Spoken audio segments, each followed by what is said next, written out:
Also tonight, we have a disturbing new undercover video, very revealing. Project Veritas. In the tape, what do? They caught people working for Tennessee Senate candidate Phil Bredesen, calling the voters of Tennessee, quote, ignorant.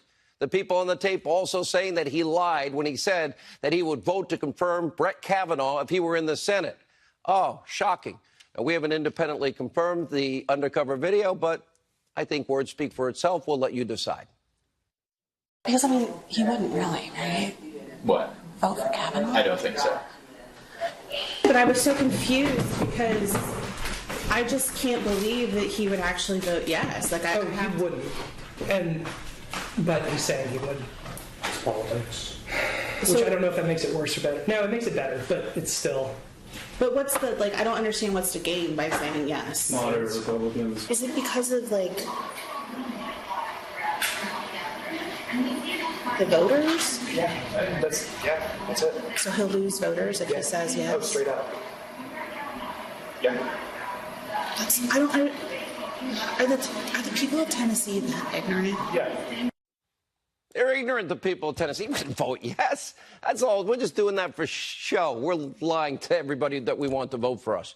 And as for a comment, Tennessee Victory 2018, the coordinated campaign of the Tennessee Democratic Party, they said, oh, Project Veritas posed as a fake volunteer and, quote, use secret video recording equipment to capture uninformed speculative comments made last weekend by college students. Now, those are actually the people that work on the campaign and youth organizers. Another stunning video also released tonight that could have a huge impact on the election. A video from 2011. What does it show? Arizona Democratic Senate candidate Kristen Sinema calling Arizonans, the people she wants to vote for her, crazy.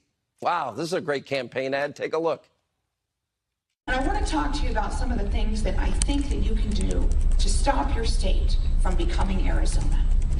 You know, my state, I was born and raised in Arizona, born and raised in Tucson, near the border. And gosh, when we grew up, I remember in first grade, we learned a song about Arizona, because Arizona is the state of the 5 C's. So cattle, copper, citrus, cotton, and climate. And those were the 5 things that our state historically made its money off of. But I would add a 6th C. It's called crazy. The only crazy part would be if the people of Arizona fell for that act and that lie. We reached out for comment. We haven't heard back. Our campaign spokesman did give a statement to the Associated Press. She was frustrated. No one in the state legislature was standing up to out-of-state special interests working to take away health care from children and tuition and more expensive and da-da-da-da.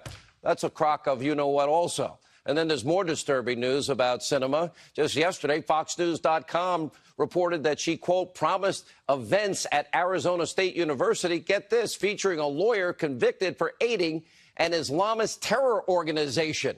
And its leader, the lawyer in question, represented someone who was sentenced to life in prison in the 1990s for plotting to blow up the UN and FBI building and more.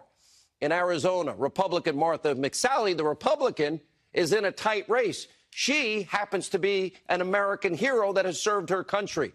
I hope the people of Arizona are paying attention tonight, and the people of Tennessee are paying attention. By the way, the people of Nevada, I hope you're paying attention. Dean Heller has just a slight lead in some of the polls. That is an important seat. Marsha Blackburn, friend of the show, squaring off against the phony that we now expose tonight. She is in a tight race in Tennessee. And, of course, Blackburn with a slight edge. Now let's take a look at the House of Representatives. Now, we've been telling you 10 congressional districts a night. These are the districts that will decide the balance of power in Washington, D.C. Do you want Nancy Pelosi as your speaker? Pay attention. Now, we're going to show you 10 more House districts that voters need to keep an eye on. This will define the election results in 26 days. Arkansas, 2nd District, where Republican incumbent French Hill in a serious battle with Democratic challenger Clark Tucker. Next, in Iowa, their 1st District, Republican incumbent Rod Blum's seat. He's a Freedom Caucus member at risk of being overtaken by Democrats. Is one of the Democrats' best opportunities to snag a seat. If you're in that district, you need to vote.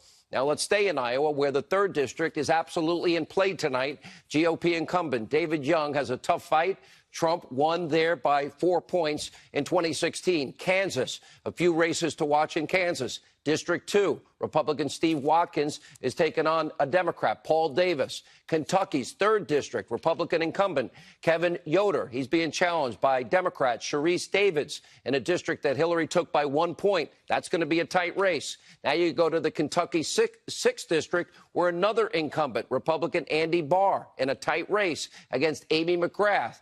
And let's go back to Nevada for a few critical races out there. Their 3rd District, Republican Danny Tarkanian.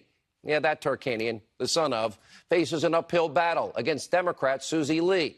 Then there's Nevada 4th, where the Republican candidate Hardy is taking on a Democrat Horsford. Wisconsin's 1st District, another open seat contest. Republican Brian Steele is facing Democrat Randy Bryce. Now, this is a race to replace Speaker Paul Ryan. We need that seat to stay Republican. By the way, you might want to stay and vote for Scott Walker, who's done an amazing job for the people of Wisconsin. He is in the fight of his life in 26 days. In West Virginia 3, GOP candidate Carol Miller up against Democrat Richard Ojeda. And we're just 26 days out. Once again, you have the chance to shock the world like you did 2 years ago. You got to go vote. Joining us with reaction, former Clinton pollster, advisor Mark Penn, the author of the New York Times bestseller, Jesus is Risen, David Limbaugh. David has done some legal work for me in the past. By the way, and you've also, I've never been the great Christian that you are. Your books have made me a better person. Let me put it that way. And very informative. Thank you. We know what their agenda is, David. We see that people are openly lying. I don't see an agenda from the Democrats at all. What are they going to do to make the country better, to help the people of this country? They utterly have no agenda. So they pit Americans against other Americans, black against whites, women against men, rich against poor. That's why they're so outraged about Kanye, because he is finally coming out and straying from the Democrat plantation. And only blacks who support the liberal cause can read. We are to assume, think about what these people on MSNBC were saying, that Kanye can't read because he supports conservatives. So that means blacks who support policies that will help them don't read. It's just amazing. They have no substantive policies that will work. Mark, I know you work for the Clintons, but you're also a pollster. The bottom line for me is, as an American, I want every American to have the American dream. Nice house, safe neighborhood, decent car, take their kids to Disney, go out to eat once every week or every other week, not have to worry, save a little for their retirement. That is achievable. But under Barack Obama, we went way backwards. Donald Trump's policies are working. Do you think this is an opportunity for Republicans to now bring into the fold demographic groups that maybe have not voted Republican in the past? Well, look, as a pollster, Donald Trump sits at about 45% approval. That's below the 50% that a president really needs, despite the good economy. So there's been a lot of issues, a lot of churn, a lot of division. Yeah, but he's been polling higher than Barack Obama at about the same time in his presidency. That is true, that actually he's stabilized his polling, but he hasn't gotten above 50. And look, Democrats believe in the American dream, too. You know, what are they offering this election? What are they running on except hate Trump, open borders, keep Obamacare, and take the crumbs back? No, there's a lot of Democrats running on health care. There's a belief that the Republicans didn't fix health care, that it's sitting out there.